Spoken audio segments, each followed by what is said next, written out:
নমস্কাৰ বন্ধু বান্ধৱীসকল, আৰু এটা নতুন ৰেচিপি লৈ আহিছোঁ, বাংনাৰ ৰেচিপি।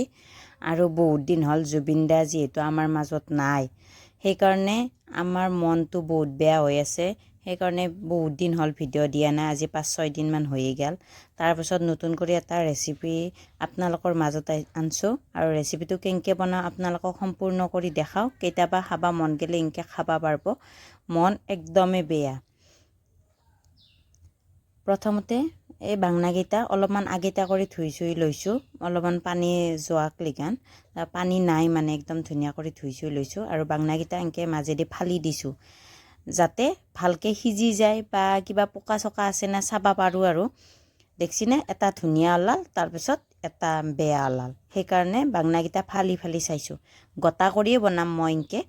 আৰু অলপমান ভাল চাইয়ে লৈছোঁ বাংনাকেইটা, যাতে পকা চকা নালগে। এনেকৈ যিহেতু এখন ৰেচিপিত তাৰমানে এনা টাইপত বনালে মানে খাবৰ কাৰণে বেছি ভাল লাগে। তাৰপিছত বাংনাকেইটা ধুনীয়া কৰি কাটি ল'লোঁ, আদা নহৰু পিঁয়াজ এইখিনিত এতিয়া মই ভালকৈ খুন্দি লওঁ। তাৰপাছতে কেৰাহী বহি দি কেনে তেল দিলোৱেই নহয়, গেছটো অন কৰি কেনে তেলখিনিও ভালকৈ গৰম হৈ যোৱাত অলপমান হালধি দিছোঁ। তাৰমানে বাংনাখিনি এতিয়া মই ভাজিম, সেইকাৰণে সিনিয়াত যা যোগাৰ কৰি ল'লোঁ। তাৰপিছত বাংনাখিনি এতিয়া ভালকৈ 80% ভালকৈ ভাজি লওঁ। বাংনাখিনিও ধুনীয়া কৰি ভাজা হোৱাৰ পাছত উঠাই ল'লোঁ এখন প্লেটত কৰি, প্লেট কাঁহী যিকোনো নহওক উঠাই ল'লোঁ। আৰু যদি ৰেচিপিটো চাই কেনে ভাল লাগে তেতিয়াহ'লে আপোনালোকে লাইক কমেণ্ট কৰিব। যদি ফেচবুক পেজৰ ফালৰ পৰাই চাই পেজটো ফ'ল' কৰি দিব, ইউটিউব চেনেল ফালৰ পৰাই চালি ইউটিউব চেনেলটো ছাবস্ক্ৰাইব কৰি দিব। ৰৈ যোৱা তেলখিনিতে গোটা মছলা দিছোঁ, জিৰা দিছোঁ, লং ইলাচি 2টা দিছোঁ, তাৰপিছতে ডালচেনি 1 দিছোঁ। দি কেনে খুন্দি লোৱা আদা নহৰু পিঁয়াজখিনি যি আছিল এইখিনিত এতিয়া ভালকৈ আকালগে দি কেনে ভাজি লওঁ। অলপমান ৰঙা হওক লিগান ভাজিম। পিঁয়াজখিনি ভালকৈ অলপমান ৰঙা কৰি ভাজা যোৱাৰ পাছতে জ্বালা দিছোঁ। জ্বালাখিনি কিন্তু পিঁয়াজৰ লগতে খুন্দি লওঁ খুজিলেও ল'ব পৰা গেলাকৈ, কিন্তু মই ধৰাৰ ভয়তে খুন্দি নললোঁ। এতিয়া কুটি কেনে এনেকৈ দিছোঁ। তাৰপিছতে এটা বিলাহী দিছোঁ।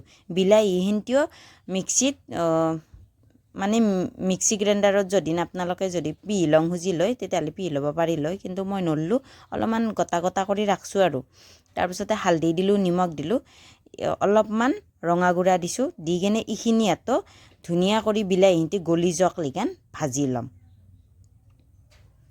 বিলাহীখিনিৰ লগত ধুনীয়া কৰি ভাজা যোৱাৰ পাছত তেল বিৰিঙি আহিছে। তেল বিৰিঙি অহাৰ পাছত এতিয়াতে ভাজি লোৱা বাংনাকেইটা ইয়াতে দি দিম।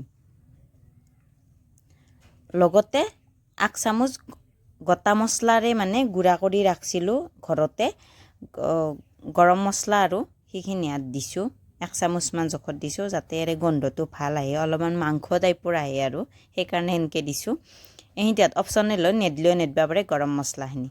তাৰপিছতে বাংনাখিনি দি কেনে অলপমান লাৰি চাৰি দিছোঁ, আৰু একদম লাহে লাহে কৰি লাৰিব লাগিব, যাতে বাংনাখিনি ভাঙি নাযায়, নহ'লেবা খাই কেনে ভাল নালাগিব। গোটা গোটা হৈ থাকিলে ভাল লাগিব।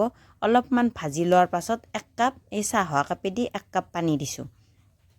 1 কাপমান পানী দিয়াৰ পাছতে মই প্ৰায় বেছি সময় নহয় 10 মিনিটমান সময়ৰ কাৰণে উতলিবা দিম, যাতে বাংনাখিনি যিখিনি সিজিব লগা আছিল সিজিও গ'ল, আৰু মছলাখিনি যাতে ভালকৈ বাংনাটো যিহেতু ফালি দিছোঁ, যাতে বাংনাটোৰ ভিতৰত মছলাখিনিৰ গোন্ধখিনিৰ লগত মছলাখিনিৰ ফ্লেভাৰখিনি খুৰকে যায়।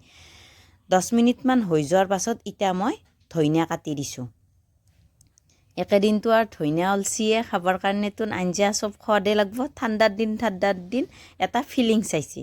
তাৰপিছত 10 মিনিটমান হৈ যোৱাৰ পাছতে ধনিয়াখিনি দিলোঁ। দিয়াৰ পাছতে এতিয়া মই ধুনীয়া কৰি বাংনাখিনি হৈ গ'ল। হৈ যোৱাৰ পাছত মই এতিয়া গেছটো অফ কৰি দিলোঁ। তাৰপিছতে আপোনালোকক পৰিৱেশন কৰি কেনে দেখালোঁ। আজিলৈ আহিছোঁ দিয়ক, বাই বাই। নতুন এটা ৰেচিপিৰ লগত আপোনালোকক আৰু লগ পাম। Bye bye.